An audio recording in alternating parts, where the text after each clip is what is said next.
So it's been 4 weeks since Easter. Has that dawned on you yet? How did that happen? But we've been wrestling for those 4 weeks with what does it mean on Monday if that Sunday, if Easter Sunday was true, if it actually happened?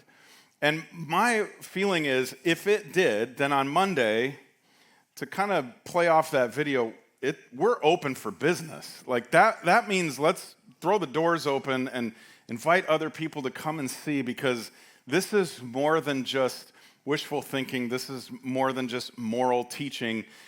This is a whole new way of living. I want to go back to when you were a kid for just a minute and talk about this dynamic that would often come up, at least in my friendships, when I would tell somebody a story. It could be something that I got to do over the weekend, or some gossip that I had heard from another kid at the lockers in between classes, or something that I thought was true of me that I wanted them to embrace. And I would tell them this thing, or I would tell them this story, and they would go, yeah, right. You know what nobody told you is that when you grow up, people don't stop doing that. Right? You've had this happen in the break room. You've had this happen in the car ride to church this morning, where maybe with your own family, you're sharing a story or telling them something, and they're like, yeah, right, that's not true. And then you did what I used to do and still will do and reply with, I swear. I swear it's true. And why do people hear that and go, oh, well, in that case, it's like a magic word in some way. This moment where we say, I'm serious. This moment where we say, I mean it. And it's not just the things that are coming out of my mouth. I'm staking a whole lot on this. I'm swearing it. Like you swear in when you go to court, and hopefully none of you have had to do that. But you do this moment where you go, I swear that everything I'm about to say and everything I'm about to recite is true and factual. Now, we would often have to up the ante when we were kids, and sometimes even still today as adults, we have to actually name the thing that we're betting on our truth, on our honesty. So we might say things like, I swear on my dog's life. Do you understand what we're saying when we say that? It's super weird. It's basically saying that if I'm lying, then my dog is dying. I love my dog. I'm never saying that. Like, I would not put his life, and you go, well, then you must be a liar. See how it works? Like, if you're not willing to put someone's life that you love on the line for what you're saying to be true, I'm not going to believe you. That's just kind of how it works. But if you don't have a dog, or you didn't have a dog when you were a kid, you maybe said things like, I swear on my grandpa's grave. We are morbid people. Does anybody else have the word picture go through their head of like, I'm standing in a cemetery with my hand on my grandpa's grave? That's so sadistic. That's like weird. Why would we ever say that? And I know there's history and all of that kind of stuff that goes with it, but the idea is, I love my grandpa. His life mattered and was significant. And if I'm willing to put it on the line for what I'm trying to convince you of, then I must be serious. All of us, though, whether we did or didn't have dogs, or did or didn't have grandpas, I know we all had a grandpa, but we all swore on holy texts. Like, remember in grade school, you'd say the thing, you'd say, I swear, and they go, would you put your hand on a Bible? Even if you didn't grow up in this faith tradition and another faith tradition, you have a holy text that usually was given as a symbol of honesty, and you would never put what you're saying on it if what you're saying isn't true. We do this all of the time because there's something powerful about appealing to something higher than us. When we go, it's not just me on the line. It's not just my reputation. But it's the holy text, it's grandpa's grave, it's my dog's life. You can believe it. And what's odd is we do. The person listening will usually go, okay, you must be telling the truth. It has a way of convincing us. All of a sudden, it's not so crazy to believe what they're saying because they raised the stakes. And the higher the thing we swear on, the more believable the thing becomes, right? It's a weird principle that validity is often based on higher than me. If I can appeal to a text that's sacred, or a person that's sacred, or an animal that's sacred, or a God that's sacred, then you're probably going to believe me. So we will even go so far as to say things like, I swear to God. And I always remember, I grew up in a pretty kind of conservative, more fundamentalish kind of church. And I remember thinking, like, you're crazy if you say that. Like, you're going to swear to God? That's the highest. That's the highest thing to put on the line. And I don't think you want to mess around with that. But it's kind of like the ace in the hole. If I pull that out, you can't not believe me anymore. Because I am appealing to something way higher than me. But there's one other variable that factors into this. Because a consistent and historical liar can swear on the Bible and swear to God all day long, but if they're a liar, they're a liar. And you're not going to believe them. So the kind of the factor that we can never forget is history, because validity is also based on previous history. It's what's been true is part of right now, and what's at stake right now is also part of it. And if those two things check out, then we're inclined to listen. We're inclined to actually react to what they're saying as if what they're saying is true.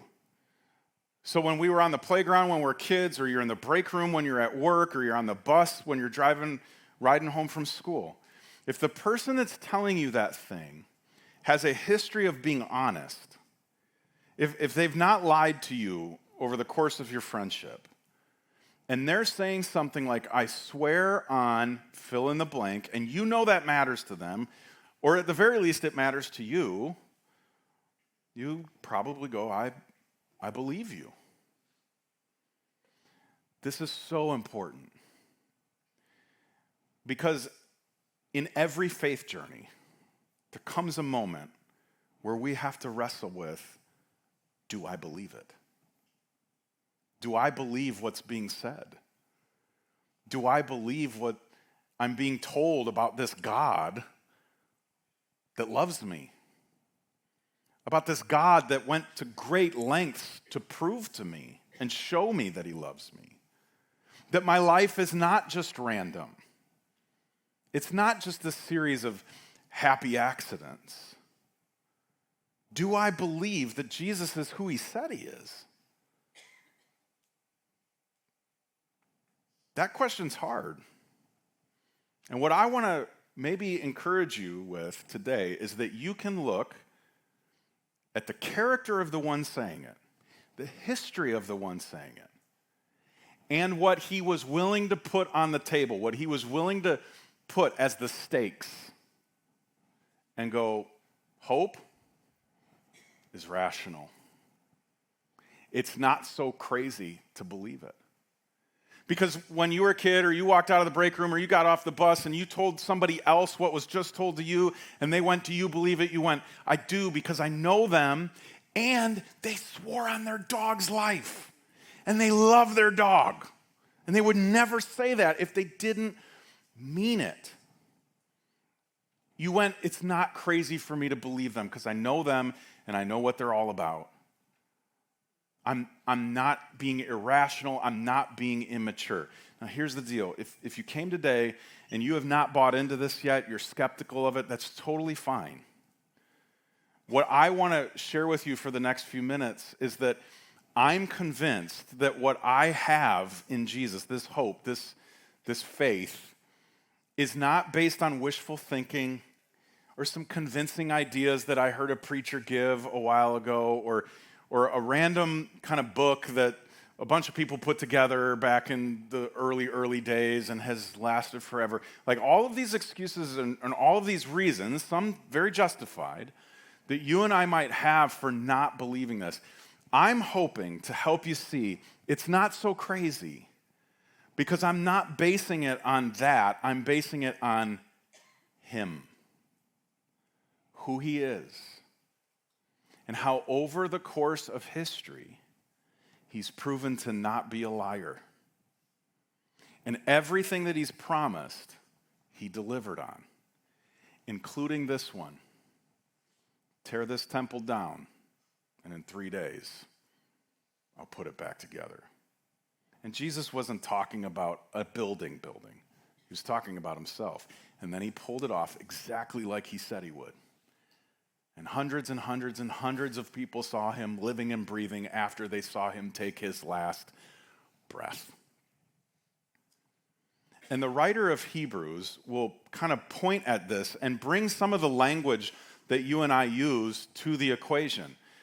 Because God's so good, he decided that because you and I are wired the way we are and because we think the way we think, he would play our game. He would do some things in such a way that would help us understand who he is and what he's all about with language that we use on an everyday basis with each other. And this whole idea of I swear, I promise, hand to God, oath kind of stuff. The writer of Hebrews says that's exactly what God did. Now, I keep saying the writer of Hebrews. This is just fun Bible nerd fact. We don't actually know who wrote Hebrews. And a lot of people speculate that it was Paul because Paul wrote most of the New Testament. And there's all kinds of ideas. It doesn't really matter because what is said in it lines up with everything that John said and Mark says and Matthew says and all of that, including this part about God making an oath or swearing by something huge. This is what the writer says. Now, when people take an oath, they call on someone greater than themselves to hold them to it. This is the whole idea of my dog's life, my grandpa's grave, a holy text. And without any question, that oath is binding. So right away, the writer recognizes how we work. If I swear on something higher than me, what I'm saying is binding. You can hold me to it. I'm putting all of that at stake. And here's what's so interesting. You are not doing that. When you swear on something in our everyday life, you're not doing it for you. You're doing it for them, so that they would have confidence in what you're about to say or what you're about to promise. You're doing it so that they can rest assured that you meant it. And that's going to be so important as Hebrews continues on with what they're going to say about God making this kind of oath and the idea that God would put something on the line for you and I. But let's pause for a minute and wrestle with the idea or the question of why do we do this in the first place? Why do we feel this need to swear on things and appeal to things higher than us? Why, for more than 2,000 years, would the writer of Hebrews say that, and it's still true today? And I think I have an idea. Mankind's morality is iffy at best. What do you think? Mankind's morality is kind of ridiculous. One day something's really good, and we stand on it, and we believe in it, and everybody else should believe it, and then something shifts in life, and the next day we'll believe something totally different. And we'll think something is so important, and something happens in life, and all of a sudden it's secondary or beyond. We change our minds. We talked about this last week. Remember when carbs were cool? They're not anymore. We changed our mind. And we judge people now. If you're not drinking protein water, we have thoughts about you. We changed our mind. We change our values. Isn't it interesting when some of us grew up a while back? There are things that are legal now that were illegal when we were kids, and no one would have ever dreamt otherwise. But we change. Our morality is always shifting. And it changes most, I don't know if you're like this, but it changes most when I just don't want that to be a moral issue anymore. Like when I don't want to feel bad about something, suddenly I have a way of redefining morality. And we know this about each other. So we have questions about whether or not you're going to tell me the truth when you're telling me something. So we swear to something bigger than us because we know mankind's morality is not, but those bigger things are unchanging. They're always going to be valuable, they're always going to be good, and we can always stand on them. And the one thing that never changes is God. And this is why it feels like an ace in the hole when we say things like, I swear to God. And Hebrews will recognize that in these words. These words. There we go. God also bound himself with an oath. He bound himself with an oath that those who received the promise could be perfectly sure that he would never change his mind. So God has given both his promise and his oath. Now, who does God swear by if he's swearing by something? Himself. My brain hurts too. Isn't it fascinating that the one we swear to or swear by swore by himself? He bound himself to an oath. And the writer wants to make sure that we understand why he did this. I mean, does God have to? No. He's God. He can do whatever he wants. And shouldn't we just take him at his word? We should. But God knew we wouldn't. So he made an oath, and he sealed the promise by swearing by himself. And the reason he did it was for you. Hebrews says, so that the ones receiving the promise would be sure. God didn't need to justify himself. He didn't need to prove himself. But he needed to make sure that you were sure. So he bound himself in an oath. He gave a promise and an oath to us. It should always go the other way, shouldn't it? Creation should swear by its creator. Creation should make promises to its creator. And here we read, the creator made a promise to his creation. And he would put his own reputation, his own character, his own integrity on the line. And the reason he had to do that is because there are none higher to swear by than himself. There's no one bigger. There's no one more powerful. God's the supreme. He's the top of the heap. He's the top of the shelf. So God had to make a promise bound by himself. And here's how he did it. Jesus. If you've ever wondered, what was, if God's playing this like cosmic poker game, what was his ante? Like, what did he have to throw into the middle of the table to make me believe that the cards he says he has in his hands are the cards he has in his hands? His son. That's what he put at stake. Not so that he would look good, but so that you would be sure that he meant what he was saying. And that his morality and his character and his integrity never shift. They are not iffy. And that's what Hebrews says next.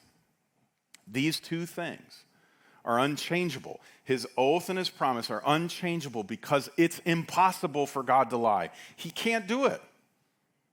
And I remember being in a philosophy class when I was in college. And I remember the professor going, if God is all powerful, but God cannot lie, how does that work? Because if he's all powerful, he should be able to do whatever he wants, right? But he can't lie? Well, lying would be a conflict of character. And I just remember my answer was, I don't know, but he's God, and he's bigger than me, so I don't need to. I didn't get a good grade on that paper. But God will not contradict who he is. So when he says something, he means it. And when he says something, he's not going to go back on it. And when you think about the fact that Jesus, God in flesh, said, I'm going to be executed, take a final breath, and then take another breath 3 days later and come back. And then he pulled it off. He proved that he was who he said he was. He proved that he was a promise keeper. That he didn't make a bunch of stuff up and then not be able to live up to the hype. So here's what we have to do with this. We have to look at this in some of the same ways that we look at a promise or a guarantee from someone that we work with, live with, or know. Number one, God historically has always kept his word. God historically has always come through on what he said he would do. He's never lied. He can't lie. So his history is sound. And what he put at stake was himself. And there's nothing higher than himself. Which tells me that in the same way when you put something with those stakes on the line and you have a good history, it's reasonable for me to believe you. It's reasonable for me to believe him. And that is where my hope comes from. My hope is based on God's nature and his history and what he put at stake. If you've ever sat in a room like this and you've listened to somebody like me talk about all this and you go, you are putting an awful lot on a book. You're putting an awful lot on tradition that's been around for so long. My answer is, no, I'm not. I'm putting an awful lot on who God says he is and then showed who he is. My hope and my faith and my belief rises and falls on one event, the resurrection. If Jesus didn't walk out of the tomb, it doesn't matter on Monday. But if he did, then everything he's ever said is true. And I can build my life on that.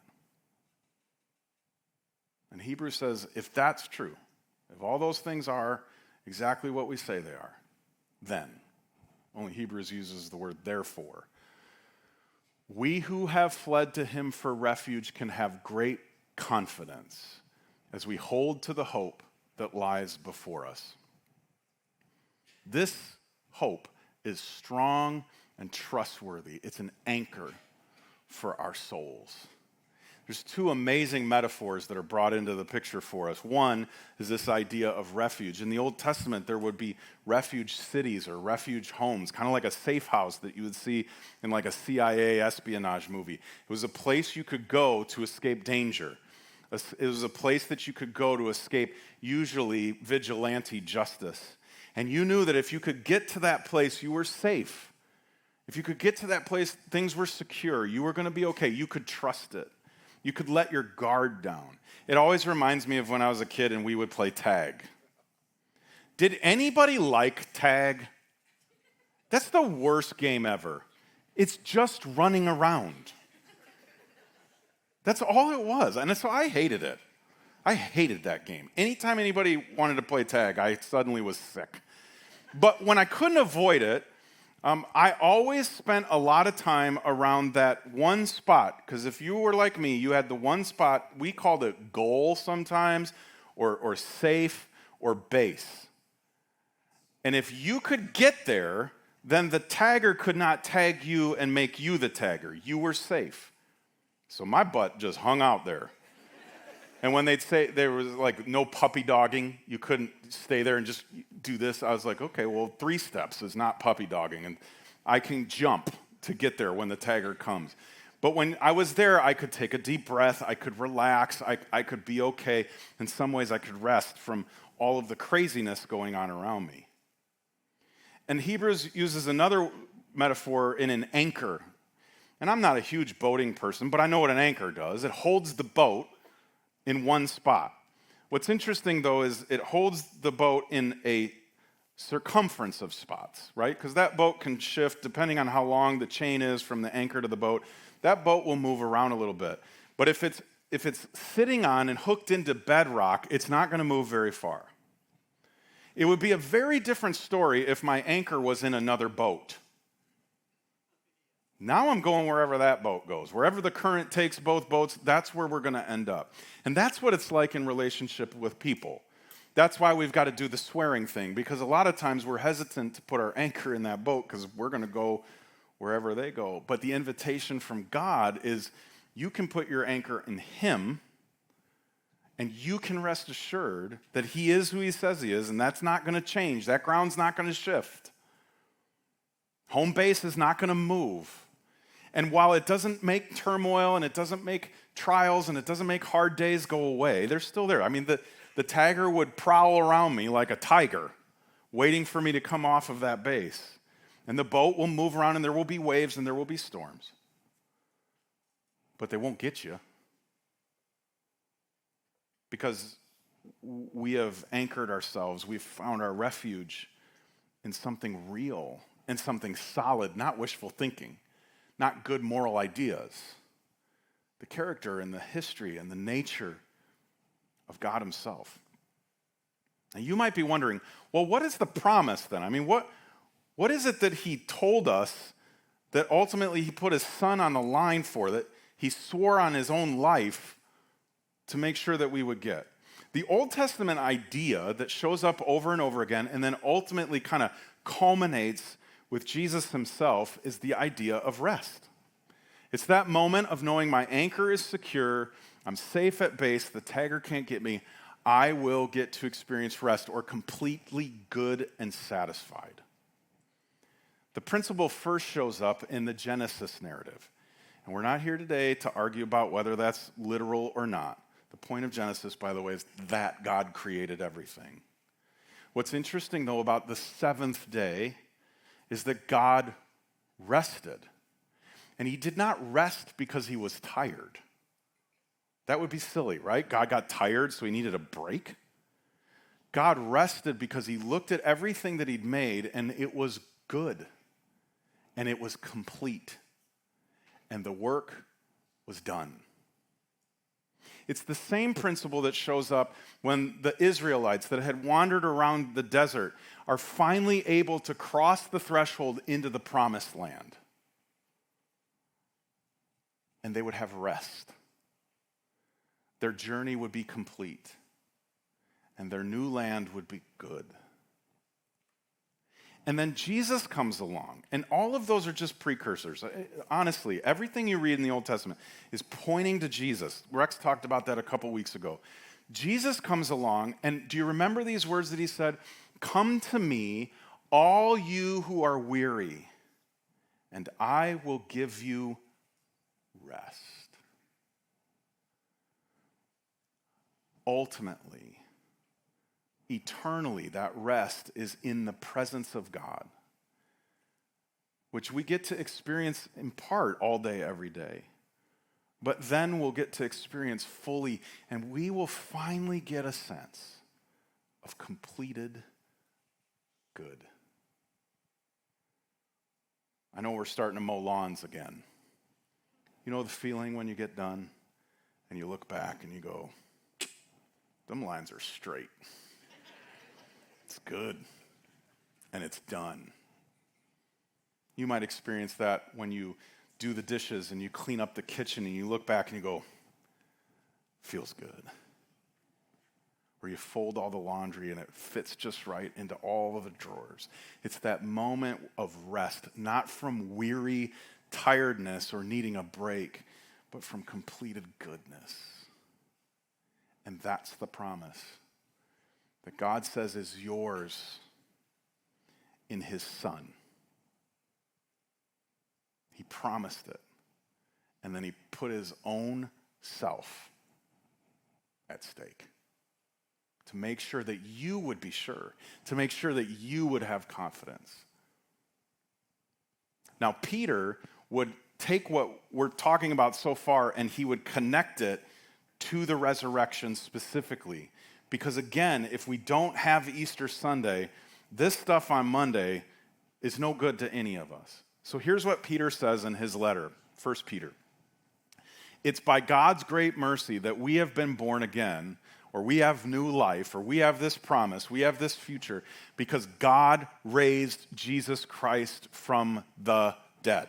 Peter will always take it back to the resurrection. Now, we live with great expectation. That's hope. Expectation, a belief that over the horizon is something better than whatever we're doing right now.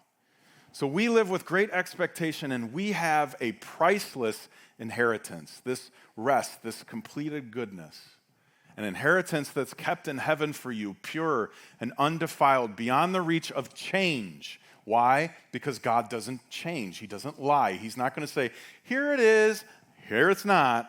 He doesn't do that kind of thing. He sticks to his guns. He says what he says, and he means what he says. And then he comes through on it. So he's holding this for you and I. It's beyond the reach of change and decay. And through your faith, God is protecting you by his power until you receive this salvation, which is ready to be revealed on the last day for all to see. This is all about tomorrow. This is all about what's next, not just today. And listen to what Peter says. If that's true, if the resurrection happened and this inheritance, this expectation is yours, then here's what should be true of you now. He says, so be truly glad. There is wonderful joy ahead, even though you must endure many trials for a little while. You might be anchored, the storms are still going to come. You might be in the safe house, but there's still going to be darkness waiting outside. But you know that the sun will come up tomorrow. You know that God promised you that one day things would be complete and things would be good and you would have rest. That you and I have that kind of new life. So we can live with gladness and we can live with joy, not fear, not anxiety. I remember when I was a kid and I'd hear about Jesus coming back, I'd be like, oh man, that's going to be a bad day. Because he's going to catch me doing something bad. He's going to... And Peter says, that shouldn't make you afraid. That should make you glad. That should make you live every day with joy because you have promise. And that promise is based on the very nature and character and history of God himself. Now, if you had all that, you'd go, it's not crazy for me to believe it. Which is why I say hope is rational. It's not crazy. It's not immature. And I get it. You might still be sitting there going, no, I think you're crazy. But I hope what you're saying after that is, but I get why. I get why. You're not basing it on fables and punchy one-liners. This is based on the very nature of God himself, expressed in Jesus' life, death, and resurrection, just like he said he would. So here's the deal. When you ask the question, what difference does Easter Sunday make on my Monday? What difference does Easter Sunday make in my everyday life? To me, it's simple. It gives us the confidence that the best is yet to come. It gives me a sense of sureness. That's what Hebrews said. God made that promise, and he bet it all on himself so that you would be sure, so that you would have confidence, so that your conscience would be clear when it comes to listening to and obeying and following and staking your life on what he said. So here's what I want you to try. Even if you're not a follower of Jesus, I think what I'm going to share with you next would be worth an attempt over the course of maybe the next few days. And if it doesn't make any difference for you, that's totally okay. But I think it's safe to assume that at some point in the next week or so, you may be in a place where you are feeling dismay. You're feeling frustration. It could be you had another fight with your spouse. You spent another night sleeping in separate rooms. It could be when you learned that you got passed over for the promotion, that you thought you were shoo-in for and that you'd worked so hard for and been so faithful to the company for. It could be when you learn you're not passing your class and everything's riding on finals. It could be when you get dumped. It could be when you're alone in your home and you're just feeling really alone. Here's what I want you to try. I want you to literally, and this sounds silly, but look up. Because forever we've just always believed heaven and God are up. But the idea is when we swear on something, we're swearing on something higher. So literally, physically go, look up and just say these words. There's more. There's more. And when we say there's more, we mean there's tomorrow and there's the future. There's this inheritance. There's this expectation that was promised to me. So as low as I feel, because think about this, when the disciples learned that or saw that Jesus had died, taken his last breath, they went and locked themselves in a room, and they were full of dismay and discouragement. It was over. They looked like fools. They'd given up their families and their livelihood to follow this guy around, and now he's dead. Certainly they had a sense of dismay. What they were forgetting was that God had promised. Jesus had looked them in the face and said, there's more. There's going to be an execution, there's going to be a death, but there's more. And then Jesus walked into the room. And everything changed. All of his promises became reliable and rational. Because he came through on the most unlikely of them all. So here's the prayer I'm praying. There's more. You swore. I know, you're like, you could never pray that to God.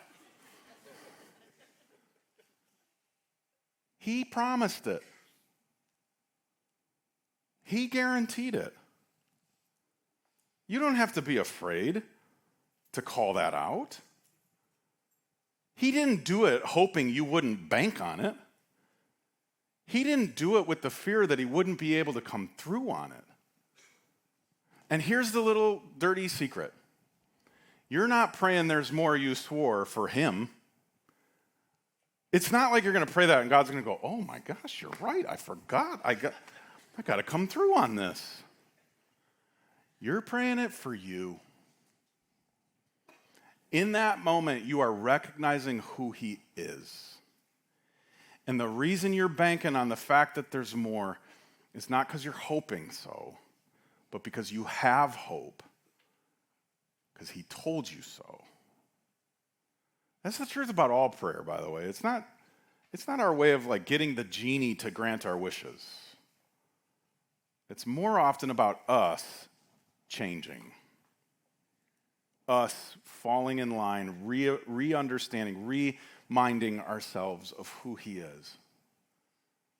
Now, I'm not promising that when you say, there's more, you swore, that God's going to go, and now you're rich. Or now you're healed. Or now you're famous and powerful. Or any of that. That's not how God works. This is not health and wealth or believe it, claim it, and all will come true kinds of stuff. He didn't swear that. He didn't swear he'd make you rich. He didn't swear he'd make you healthy. He did not swear that you would never have any problems in your life. What he swore is that he would be an anchor for you and that long term you would have rest and that he is faithful to complete the work that he started in you. And you can bank on that because he said he was going to die and come back, and then he did. That's why hope is rational. Not silly and not crazy. Now imagine if you believed it. If you started living this way tomorrow, Peter would say, then you would be glad and you would be joyful. And imagine if when your name popped into people's minds, you were the one who's hopeful and joyful in their life. What would that mean in all of your relationships, whether it's a marriage relationship, a work relationship, a neighborhood relationship, a friend that you hang out with on a Friday night relationship? If you were the joyful, hopeful person in their life, not because you read a book, not because you went to church on Sunday, but because you know what you have coming. You know that you can live with expectation and a belief that the best is yet to come, that tomorrow will be better than today. You might become their favorite person. And maybe, just maybe, they'll ask you why. And you'll get the chance to tell them. I want to pray for us. But when I say amen, that's not the gun to start running out the back door. I want to share one thing with you before you go. Heavenly Father, we are so grateful for all the ways you love us, but none greater than promising us you and swearing on your own character and integrity and putting your Son on the line. That is, we're just speechless. And we're grateful. And our desire is to truly believe it today. And let what you did all those decades, all those centuries, all those millennia ago actually make a difference in our life tomorrow. That it would actually allow us to live with real joy and real gladness, not because we're ignorant of the world and what's going on in it, but because we have an anchor through it. And we have a promise from the God of the universe that he's going to complete the work he started and that he does good things and he never lies. So remind us of that over and over again this week. In your name, amen.